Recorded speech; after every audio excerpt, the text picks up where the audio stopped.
돈은 관리하지 않는 사람에서 관리하는 사람으로 이동한다. 1장. 도대체 언제까지? 금리가 너무해? 끝을 알 수 없는 금리 인상에 늘어나는 한숨. 내일부터 주담대 금리 또 오른다. 가파른 인상에 커지는 고통. 2030이 더 힘들다. 금리 인상 때문에 힘들다는 기사를 많이 보셨죠. 반면에 금리가 인상되어 돈을 번다는 기사도 많이 보셨을 겁니다. 3억 원 넣으면 월 이자 100만 원. 주식 대신 예금에 돈 넣을 걸.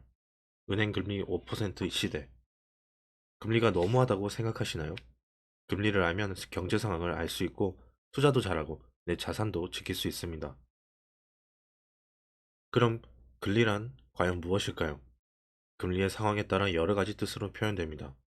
돈의 가격도 되고 돈의 사용료, 할인율, 이자율, 수익률도 되죠. 넓게 보면 모두 같은 의미입니다.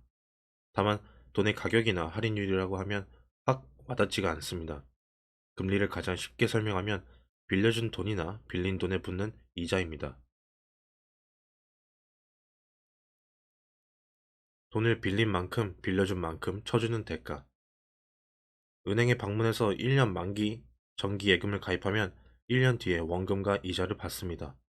은행에 돈을 빌려줬기 때문에 예금이 만기되면 은행에서 주기로 약속한 금리에 따라 이자를 받는 것입니다. 그런데 우리는 은행에 돈을 맡긴다고 생각하지 은행한테 돈을 빌려준다고 생각하지는 않습니다. 돈을 맡기는 게 돈을 빌려주는 것과 같은 뜻인데도 상대가 은행이라서 혼란스럽습니다. 이런 예를 들어보겠습니다. 친한 옆집 아주머니가 급전이 필요하다며 1,000만 원만 빌려달라고 합니다. 이때 1,000만 원을 준다면 이건 그냥 맡기는 게 아닙니다. 옆집 아주머니에게 돈을 빌려주는 겁니다. 그래서 언제까지는 반드시 갚으라고 신신당부와 약속을 하죠. 옆집 아주머니는 급하게 돈을 준데 감사해야 하며 빌린 1,000만 원과 이자까지 계산해서 돌려줄 겁니다. 여기서 옆집 아주머니를 은행으로 바꿔보세요. 은행에서는 약속을 대신해 정기 예금 통장을 만들어서 고객에게 드립니다. 반대로 은행에서 대출을 해본 분이라면 누구나 쉽게 이해할 수 있습니다. 은행은 이자 납부 날짜를 정해서 칼같이 이자를 받아갑니다. 하루라도 늦으면 연체 이자도 내야 합니다.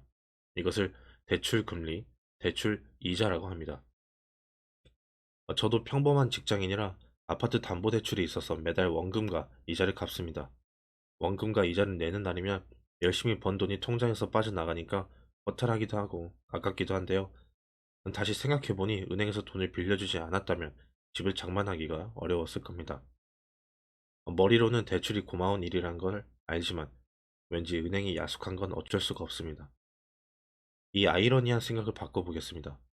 우리가 은행에서 돈을 빌릴 수 있는 것은 돈을 은행에 예치했기 때문입니다.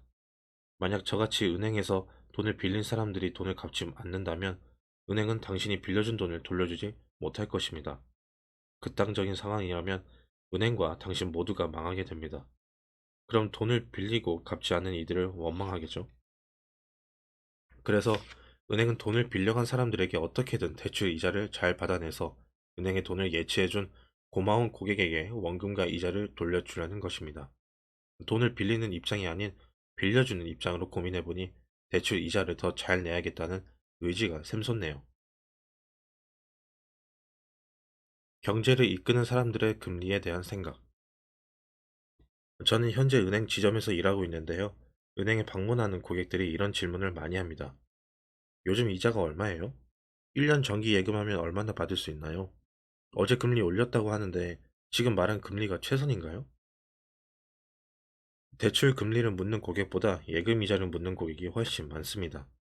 비대면 거래를 많이 한다고 하지만 영업점에 방문하여 금리에 대해 상담하고 상품을 가입하는 고객의 비율도 매우 높습니다.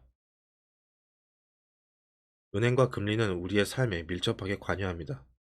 현금을 많이 보유한 고객은 이자를 더 받기를 원하고 대출이 많은 고객은 대출 이자를 적게 내고 싶어 합니다. 옛날이나 지금이나 돈에 대한 사람들의 심리는 똑같습니다. 기원전 1800년경 고대 바빌로니아 시대 사람들도 이자를 많이 받고 싶어 했으니까요. 그런데 은행이 이자를 많이 받으면 채무자가 이자만 내다 파산할 수 있으니까 그 당시 함무라비 법전에도 이자를 최고 33.33%까지만 받으라고 명시해 놓았습니다. 시대를 막론하고 경제를 좌지우지하는 사람들은 금리는 일정한 범위 내에서만 움직여야 한다고 생각합니다. 이자로 10,000%를 내야 한다면 돈을 빌린 사람이 도저히 살 수가 없겠죠. 그래서 금리는 일정 범위 내에서 상승과 하락이 반복됐습니다. 2022년 12월은 금리가 올랐습니다. 금리가 올라가면 현금을 많이 가진 분은 매우 좋습니다. 위험을 감수하면서 투자 상품에 가입할 필요 없이 정기 예금만으로도 만족스러운 돈을 벌 수 있으니까요. 2022년 12월 농협은행에서 비대면으로 가입이 가능한 월1 이 예금의 경우 5% 이자를 받을 수 있습니다. 1억 원의 돈이 있다면 세전 500만 원을 받을 수 있죠.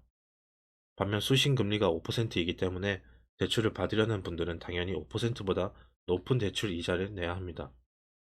주택담보대출 금리가 2에서 3%였는데 이제 6에서 8%의 이자를 내야 하죠. 1억 원을 3% 금리로 대출받으면 연간 300만 원만 이자를 내면 되는데 6%로 올랐으니 2배인 600만 원을 이자로 내야 합니다. 팬데믹 시기 2021년 우리나라에 부동산 광풍이 불어 20대와 30대도 집을 많이 구매했습니다. 당장 사지 않으면 평생 내 집 장만은 할 수 없을 것처럼 집값이 올라갔기 때문입니다. 금리가 높은 영끌하여 대출한 사람들이 가장 힘든 상황입니다. 그나마 2021년에는 금리가 낮았기 때문에 매달 월급으로 영혼까지 끌어모아서 받은 대출금 이자도 갚고 생활하는 데 문제가 크진 않았습니다. 그런데 2022년 들어서 금리가 오르기 시작하더니 연말에는 2021년보다 2배 이상 뛰었습니다. 그동안 대출 이자를 매월 100만 원씩 냈다면 이제는 200만 원, 300만 원을 내야 합니다.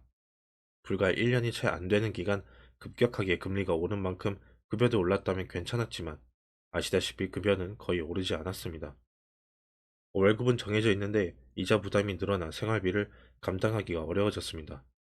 직장인들이 점심값을 낼 때도 손이 떨린다고들 합니다.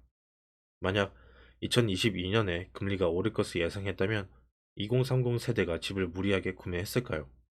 실거주가 목적이 아니라 투자가 목적이었다면 금리에 대해 조금 더 공부했다면 좋았을 것입니다.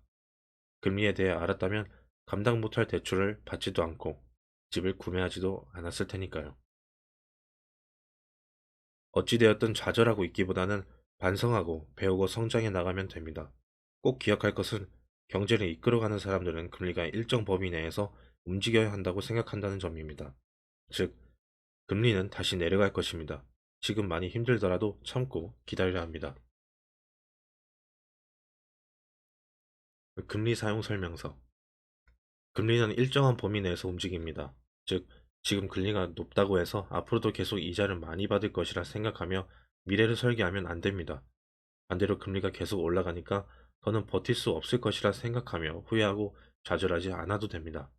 금리는 올라갔다 내려갔다를 반복합니다. 지금부터 금리에 대해 알아가면 후회와 걱정이 희망과 행복으로 바뀔 것입니다.